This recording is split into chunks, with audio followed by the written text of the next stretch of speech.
כמה טוב שבאת הביתה, כמה טוב לראות אותך שוב. Ils ont relevé le défi de l'Alia. Studio Kalita vous raconte leur histoire. Alia Story, c'est vous, c'est nous. Salut à tous, bienvenue si vous nous rejoignez. N'oubliez pas que vous pouvez écouter tous nos programmes sur l'application que vous pouvez télécharger sur App Store ou tout simplement sur le site internet www.studiokalita.com. Vous n'êtes pas forcément obligé de tout regarder à chaque fois sur les réseaux sociaux, mais c'est aussi possible, bien sûr Facebook et YouTube. Mais pour l'heure, c'est Sonia Marek qui est avec moi. Bonjour Sonia. Bonjour Cathy. On est ravis de vous accueillir. Merci. Voilà, alors Sonia, vous êtes en Israël depuis 2015.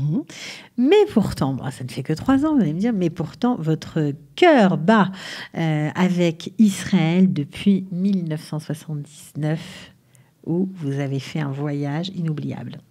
C'est en 1979 où je pars à la découverte d'Israël pour la première fois. Et lors de ce voyage, c'était un voyage en groupe.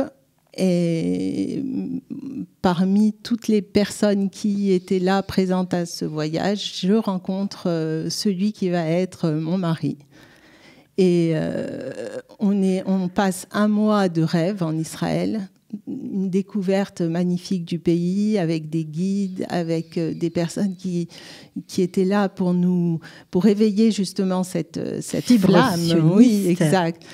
Et en rentrant, je dis à mon futur mari, je lui ai dit, moi j'ai très envie de faire la Aliyah et d'aller faire mon bac en Israël.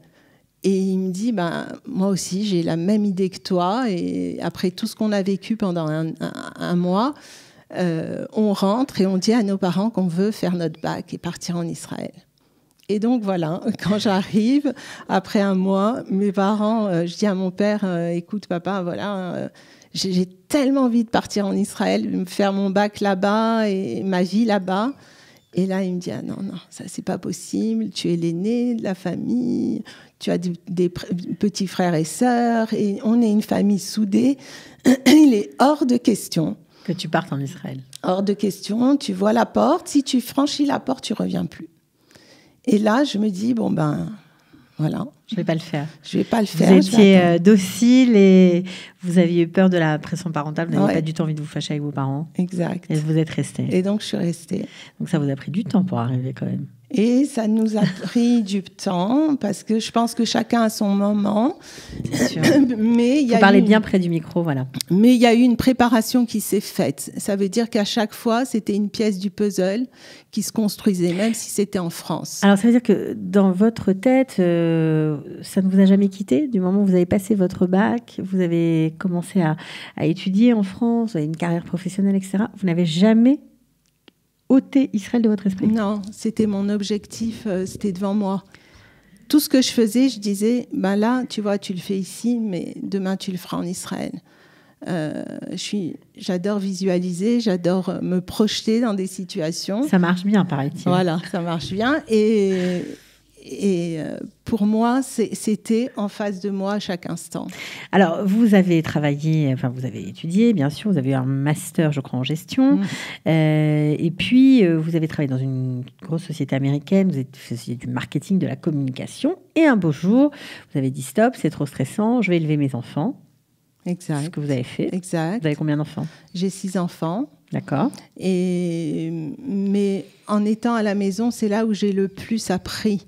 Ça veut dire que j'ai construit ma bibliothèque, j'ai lu beaucoup, j'ai été à des cours, et je ne pouvais pas rester à être là, même si les enfants... Vous aviez du temps et ce temps, vous l'avez bien utilisé. Voilà, je l'utilisais et j'ai commencé à me passionner par tout ce qui touchait à l'intelligence émotionnelle. Ok. Alors, vous ne retournez pas forcément après, lorsque vous avez voulu reprendre votre vie active dans votre domaine de prédilection, mais dans la passion que vous êtes découverte pour l'intelligence émotionnelle. Alors, en 2 mots, comment tout a commencé? Vous avez lu un livre qui vous a... J'ai lu un livre qui s'appelle « Intelligence émotionnelle » de Goldman. Et quand j'ai lu ce livre, j'ai dit, mais ça me parle. On dirait que c'était une autre langue. J'ai dit, mais ça me parle. Et j'ai dit, est-ce qu'il y a d'autres livres, d'autres sujets qui parlent de cela? À l'époque, on était en 2001, il n'y avait pas encore grand-chose. Aujourd'hui, c'est de plus en plus développé. Oui, alors donc quand on parle intelligence émotionnelle, on touche bien sûr au développement personnel. C'est très en vogue en Israël. Exact. Ça commence en France aussi. Donc vous êtes perfectionnée toute seule au début sur ce sujet-là? Alors, sur le coaching? Oui, au début toute seule. Et puis après, je me suis formée à ce qu'on appelle intelligence émotionnelle à travers des outils de thérapie comportementale et cognitive, à travers des outils comme la PNL, l'analyse transactionnelle, la communication non violente de celui qui s'appelle Marshall Rosenberg et qui est américain et qui fait pas mal de formations là-dessus. Là où je pouvais aller en formation, là où je pouvais apprendre, que ça soit toute seule ou dans des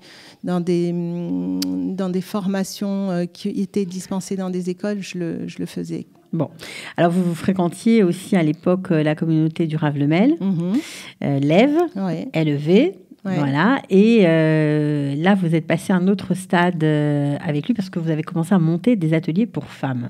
C'est ça. Alors avec Rav Eli Lemel, au départ, c'était à Rachim et j'ai un peu participé à l'aider à développer un petit peu l'association. Et puis, j'ai été beaucoup son élève. J'ai beaucoup appris de lui. Et j'en suis très reconnaissante. Et un jour, il est venu me dire pourquoi ne pas monter des ateliers. Et là, je dis non, j'en suis pas capable. Et il me dit mais pas du tout. Et il a révélé quelque chose qui sommeillait en moi. Et j'ai dit je me lance et on verra ce que ça va donner. Et là commencent les premiers ateliers. Alors, des ateliers, au début, vous n'aviez pas l'ambition d'en faire une profession, Non. quoi. C'était pas du tout ça. C'était quoi? C'était partager un peu votre passion avec d'autres femmes? C'est ça, c'est-à-dire c'était au sein de l'EV, la maison de la famille. Et là, c'était des ateliers sur comment développer l'estime de soi, la confiance en soi, comment gérer son stress, sur des thèmes bien particuliers. Donc, c'est parti sur 2 ateliers à Paris. Et puis ça s'est développé. Ça s'est développé. On peut dire ça, au moins comme ça, parce que vous aviez entre 7 et 8 ateliers par semaine entre 2003 et 2015. Ouais. Donc, c'est quand même énorme, quoi. Ouais, c'est devenu votre profession. C'est devenu ma profession. J'en avais quelquefois 3 par jour, un le matin, un l'après-midi et un le soir. Et ce qui faisait à peu près plus d'une centaine de femmes par semaine, entre Paris 16, Paris 17, etc. Alors pourquoi vous dites que ce sont toutes ces étapes et aussi ce changement de voie, on va dire, personnel, a été aussi une préparation pour l'Aliyah? Chaque fois que j'étais dans cette relation d'aide, d'écoute aux autres, parce qu'on côtoie énormément de monde, on est à l'écoute. Et je me dis, mais il n'y a pas mieux que d'être à l'écoute pour son peuple et dans son pays au bon endroit. C'est-à-dire qu'aujourd'hui, je me dis, être en Israël, c'est être à la bonne place. Et quand on est à sa place, à la bonne place, avec tous les gens qu'on va côtoyer ici, ce sont des personnes à qui on peut avoir un échange de qualité, de valeur, et on se dit, voilà, Vous avez envie de transmettre ça ici. C'était à 100% cohérent. Voilà, c'était à 100% cohérent. C'était une cohérence intérieure et extérieure.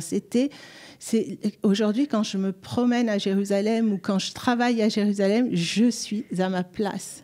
Ouais, et ça, je suis à ma place. Ça fait du bien. Ça, il n'y a pas de mots, quoi. Ok. Alors, après avoir côtoyé toutes ces femmes, vous êtes intéressée aussi aux adolescents, aux enfants.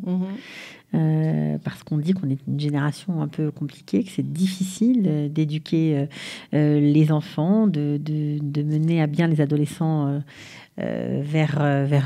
dans leur chemin, enfin de les amener dans leur chemin. Vous avez lancé l'expression ou expression d'enfant. Alors, c'est le même principe que pour les femmes ? Alors, c'était la même idée, le même objectif. L'objectif étant de donner une estime de soi, parce qu'on dit que 98% des soucis chez une personne qui freine son développement de soi, c'est le manque d'estime d'elle-même et de confiance en elle. Quand on est ado, on est un peu perdu. On est pris par des émotions, on est assez bouleversé, on ne sait pas comment exprimer, on est entre les parents, le dialogue ne passe pas très bien, on est entre les professeurs qui sont là avec l'autorité, l'ado a du mal avec l'autorité. Et en montant ces ateliers-là, c'était un espace pour dire aux ados, je vous comprends. Je sais que c'est pas facile, je vous comprends, je comprends ce que vous vivez, vous allez l'exprimer. Alors l'exprimer à travers quoi ?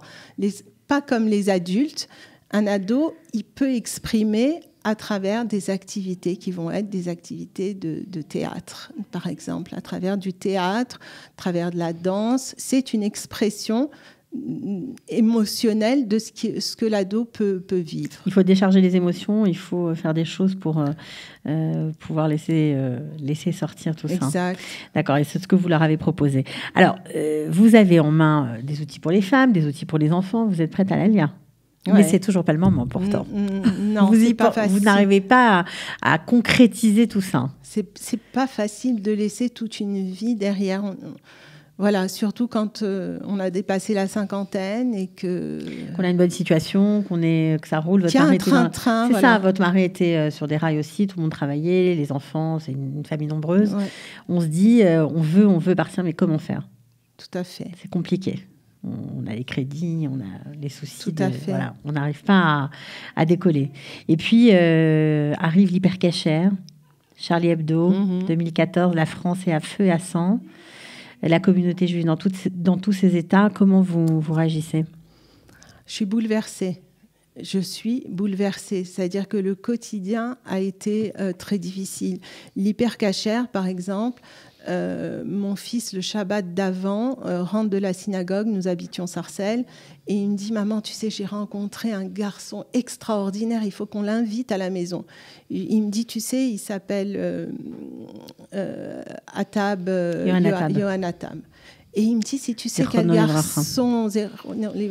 garçon admirable et tout, écoute maman, il faut qu'on l'invite, il lit la Torah à l'office où on priait et tout. Je lui ai dit, ok, avec grand plaisir. Le Shabbat d'après, on apprend qu'il faisait partie des victimes. Et là, je me dis, mais c'est tout qui est remis en question. Je voyais plus d'objectifs. Là, ça commençait à remuer, à se dire, je pense que il faut faire quelque chose, quoi. Il faut qu'on se bouge, il faut qu'on fasse quelque chose. On ne peut pas rester indifférent. Mais on en était encore à la pensée. On était encore à la pensée. Et puis, votre fille se marie en Israël, pour le coup. Voilà. Alors, elle prépare son mariage pendant 1 an. Elle organise tous les préparatifs. Elle réserve une salle à Ashdod, etc., etc. Arrive l'été, toute la famille débarque pour le mariage. Nous sommes en juillet 2014. Ouais. Et puis, plus précisément, le 7 juillet 2014, la veille de l'opération Tzouketan, de la guerre de Tzouketan, vous n'êtes pas du tout dans le coup encore, vous êtes touriste, vous ne comprenez pas ce qui vous arrive, vous êtes toute la famille dans l'ambiance du Henné à Ashdod. Tout va bien, et puis, premier scud. Ah ouais. Avec les plateaux encore, avec les gâteaux pour descendre, mon mari m'attendait dans la voiture, il nous attendait, je vous attends, vous descendez. Et là, ça commence à sonner. Ça sonne, alerte rouge, vous ne comprenez pas ce qui vous arrive, c'est la panique, j'imagine. Ouais. Et là, on s'abrite. Et puis, donc, vous rentrez dans un miklat, dans un abri. Ok. Et le scud tombe. La roquette, elle tombe. On a entendu même les murs trembler. Et là, on est pris de panique, mais qu'est-ce qu'on fait? On va quand même sortir, il faut quand même, c'est le bain de la mariée, il fallait remonter ma fille, etc. Donc, voilà. Donc votre fille, il faut préciser qu'il se marie en Israël, mais qui vit en France. Oui, donc pour qui elle vit en aussi, France. c'est complètement nouveau tout ça. Elle n'est pas fait. tout à fait habituée. Et le lendemain, le 8 juillet, qui sera le premier jour vraiment de l'opération, vous mariez votre fille à Ashdod, vous êtes censé le faire, mais elle rentre en panique. Ah oui, complètement. On pleure, en crise de pleurs. Je ne me marierai pas à Ashdod. Je dis, d'accord, mais on fait quoi concrètement? Je ne me marierai pas à Ashdod. Et là, on se concerte. On n'est pas seul à décider. Il y avait la belle famille. Et on se dit, on va essayer de faire le mariage à Jérusalem. Donc en 24 heures, on recommence. Parce que vous étiez le 7 juillet. Ouais. Donc en 24 heures, vous changez tout. Vous annulez la salle qui a été très sympa, j'imagine, à Ashdod avec vous. Tout le monde a été sympa. Tout le monde nous a remboursé. En 24 heures, on recommence tout. Et vous faites le mariage à Jérusalem. Et on fait le mariage à Jérusalem avec plein d'émotions. On imagine. Énormément d'émotions. Et là, on se retrouve complètement trempé dans la vie israélienne. En restant sur Ashdod, on retourne sur Ashdod parce qu'il était hors de question qu'on avait loué une maison, etc. Et donc vous restez sur Ashdod, vous subissez les alertes, comme tout le monde. Vous allez aux abris. Et vous découvrez une face d'Israël que vous n'aviez jamais connue. Exact. Je me dis, mais quel peuple. C'était déjà, j'étais amoureuse du peuple. C'était terrible et extraordinaire. Mais de voir leur réaction et... C'est pas une famille qui n'a pas été à la frontière de Gaza, apporter de la nourriture aux soldats, des talis, tout ce qu'ils avaient besoin. Et là, j'ai dit, mais c'est merveilleux, tout ce recette, toute cette entraide, ce peuple uni. Mais vous êtes quand même rentré à Paris parce qu'il fallait rentrer. Et la guerre n'était pas finie. La guerre n'était pas finie et on avait l'impression d'avoir abandonné quelqu'un de cher sur le chemin, c'est-à-dire retourner en France. C'était le calme plat, c'était le mois d'août. Je me suis dit, mais je préfère être là-bas, même sous les roquettes, que d'être ici en France. Mm-hmm. Et voilà qu'on... Vous prenez vraiment la décision de monter. De monter. Et on se dit, on va mettre 1 an, mais juillet prochain... On s'en va. On sera en Israël.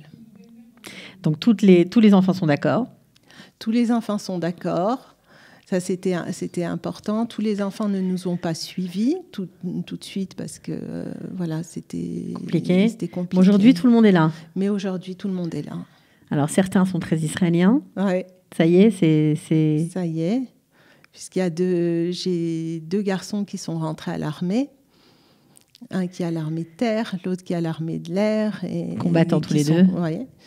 Et notre petite dernière qui a aujourd'hui 16 ans, qui est arrivée à l'âge de 13 ans et qui me dit « Maman, on va parler qu'hébreu à la maison parce que moi, ça commence à devenir trop difficile à parler français. J'ai plus les mots qui me viennent et je comprends plus tellement les conversations. » Ah, c'est dur, Lalia. Voilà. Donc, c'est aux parents de se mettre à l'hébreu. Et là, j'ai l'impression d'être immergée dans la société israélienne. Bien sûr, je suis pas encore complètement adaptée. En tout cas, par vos enfants, vous sentez que vous avez fait vraiment un pas sérieux vers l'intégration, même si vous, c'est pas encore ça au niveau de l'hébreu, on va dire. Ça. Mais pour le reste, oui. Mais en tout cas, les enfants, c'est sûr que c'est une intégration réussie. Alors, vous arrivez, vous êtes dit, moi, on m'a dit que l'hébreu, c'est important. Donc, qu'est-ce que vous faites? Je fais l'ulpan. Très sérieusement. Ah oui, je fais l'ulpan. Je me dis, il faut faire l'ulpan, il faut quand même apprendre, il faut communiquer. Si on ne communique pas, comment on va faire? Et donc, je fais à mon mari, on se donne 6 mois, ne me parle pas de travail du tout. 6 mois, c'est l'ulpan le matin, après il y a des devoirs. Et le temps qui restera, on ira à la découverte du pays. Mais la vie, on a décidé autrement pour vous, apparemment. On aime bien que vous soyez au boulot. Ah, tout à fait. Donc, ce qui est sympa dans votre histoire, c'est que, bien que vous soyez tout à fait fraîchement arrivé, eh bien, vous avez rencontré sur votre parcours des anciens Olim de France, des anciens immigrants qui vous ont tendu la main. Et tenu la main aussi, qui vous ont donné vraiment un coup de pouce un peu inattendu, qui ont fait que vous avez sans le vouloir, sans l'avoir prémédité, sans avoir organisé tout ça, repris vos activités de coach, on peut dire ça comme ça. Alors, comment ça s'est passé ?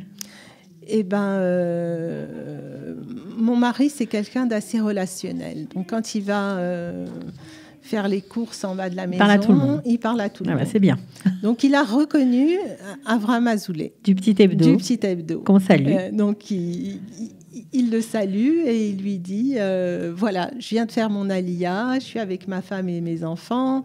Est-ce que tu serais intéressé que ma femme écrive un article dans le Petit Hebdo? Et là, il dit oui, sans hésiter, que s'il pouvait aider, c'était son objectif à travers le journal. D'aider aussi les nouveaux arrivés. Et donc, vous vous mettez à écrire. Et donc, je me mets à écrire. J'adore écrire, en plus. Donc, je me mets à écrire. Et en écrivant, je commence à recevoir des appels. Et ça va être... on me dit, où vous consultez ? Où je consulte ? Nulle part. Pas de lieu. Écoutez, je prends vos coordonnées, je vous rappelle. Et j'ai eu comme ça quelques personnes qui voulaient des rendez-vous, des personnes qui m'ont retrouvée à travers les réseaux Facebook. Des gens qui vous ont connu en France, voilà. Etc. Et puis les choses s'enchaînent. Vous êtes aussi aidé par Hillel Waknin de la clinique Serenity qu'on salue. Ouais. Et puis, non seulement ça s'enchaîne, mais ça commence vraiment à marcher puisque vous vous retrouvez pratiquement à travailler à plein temps. Tout à fait. Et voilà. Et à enseigner en prime. Oui, et ça, c'était le rêve. J'y avais pas pensé en France. Autant que je ne pensais pas qu'un jour, je pouvais faire de la formation, j'en ferais en Israël. Pour moi, c'était... j'ai dit, c'est peut-être pas possible, quoi. Et en fait, Nathalie Waknin, donc la femme d'Hillel, me dit, ici, tu loues au cabinet Serenity, mais sache qu'on ouvre une mirlala pour... on a besoin de professionnels pour enseigner. Et donc, bien sûr, vous allez sauter sur l'occasion. Ouais. Donc, voilà. Et donc, vous vous retrouvez avec des groupes, des classes. Ouais, voilà. Incroyable.